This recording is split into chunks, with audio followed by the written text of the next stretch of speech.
رمضان المبارک کا مہینہ سال کے باقی تمام مہینوں سے افضل و اعلیٰ ہے۔ یہ اپنے اندر لامحدود اور ان گنت رحمتیں سموئے ہوئے ہیں۔ اس میں اللہ تعالیٰ کی بے پایہ رحمتیں برکتیں نازل ہوتی ہے۔ مسلمانوں کے لیے یہ مہینہ نیکیوں کی موسلا دھار بارش کی مانند ہے، جس سے ہر مسلمان زیادہ سے زیادہ نیکیاں حاصل کرنے کی کوشش کرتا ہے۔ رمضان کا باقی مہینوں کا سردار ہے، جس میں ہر نیکی کا ثواب 70 گنا بڑھ جاتا ہے۔ اس مہینے میں قرآن مجید نازل ہوا اور اس مہینے میں ایسی رات ہے جس کی عبادات ہزاروں مہینوں کی عبادت سے افضل ہے۔ لہذا ہر عقل مند کے لیے ضروری ہے کہ وہ رمضان میں اپنے اوقات کی تقسیم کرے اور بڑے پیمانے پر قرآن کی تلاوت و تفہیم، ترجمہ، کچھ حصہ حفظ کرنے کا اہتمام کرے۔ چونکہ رمضان المبارک سال کے تمام مہینوں سے افضل ترین مہینہ ہے، اس کی عبادات کو تمام عبادات سے افضل قرار دیا گیا ہے۔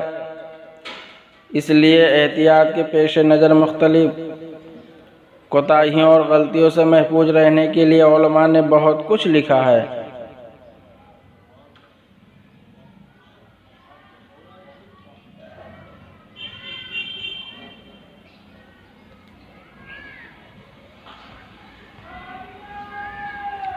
روزہ اسلام کے مسلمانوں پر فرض کردہ فرائض میں سے ہے،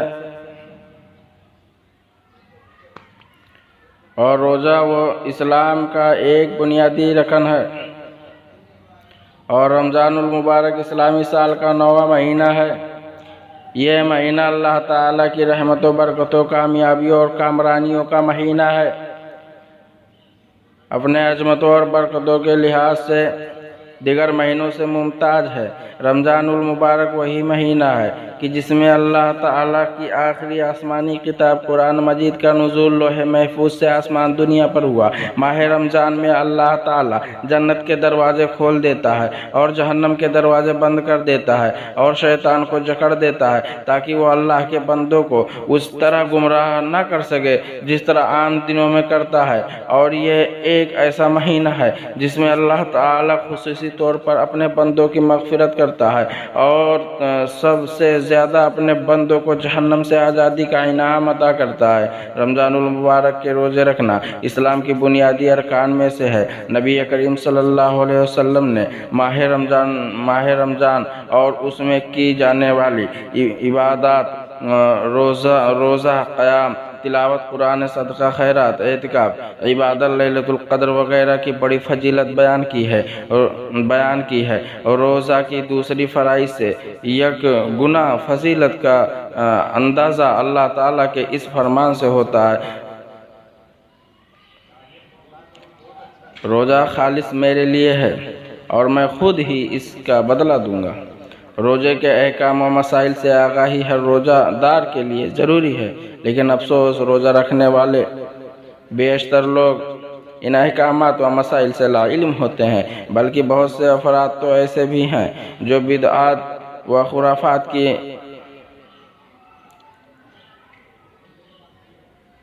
اپنے خرافاتوں سے یہ برباد کر لینے تک پہنچ جاتے ہیں۔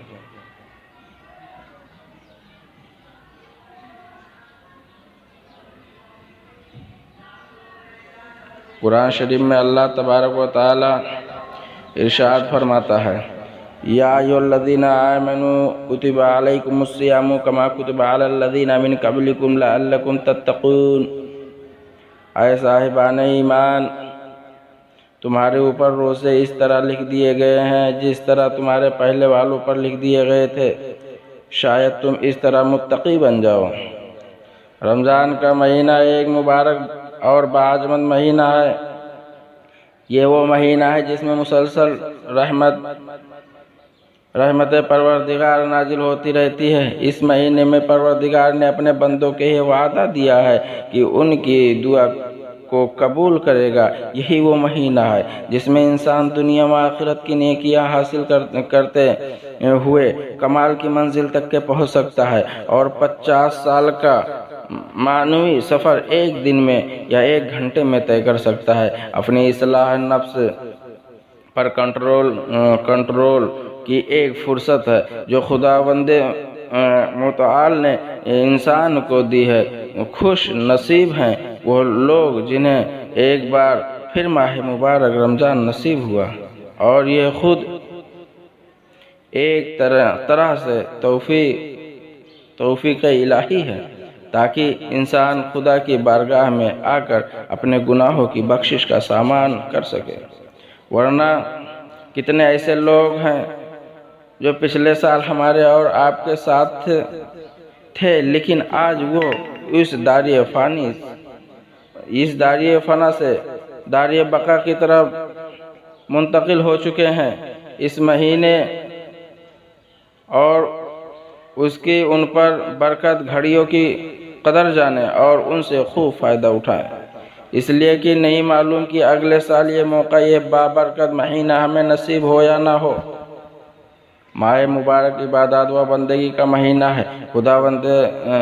خدا رب العزت ارشاد فرماتا ہے، اے میرے سچے بندو، دنیا میں میری عبادات کی نعمت سے فائدہ اٹھاؤ تاکہ اس کے سبب آخرت کی نعمتوں کو پا سکو۔ یعنی اگر آخرت کے بے بہا نعمتوں کو حاصل کرنا چاہتے ہو تو پھر دنیا میں میری نعمتوں کو بجا لاؤ، اس لیے کہ اگر تم دنیا میں میری نعمتوں کی قدر نہیں کرو گے تو میں تمہیں آخرت کی نعمتوں سے محروم کر دوں گا، اور اگر تم نے دنیا میں میری نعمتوں کی قدر کی ہے تو پھر روز قیامت میں تمہارے لیے اپنی نعمتوں کی بارش کر دوں گا۔ انہیں دنیا کی نعمتوں میں سے ایک ماہ مبارک اور اس کے روزے ہیں کہ اگر حکم پروردگار پر لبیک کہتے ہوئے روزہ رکھا، بھوک و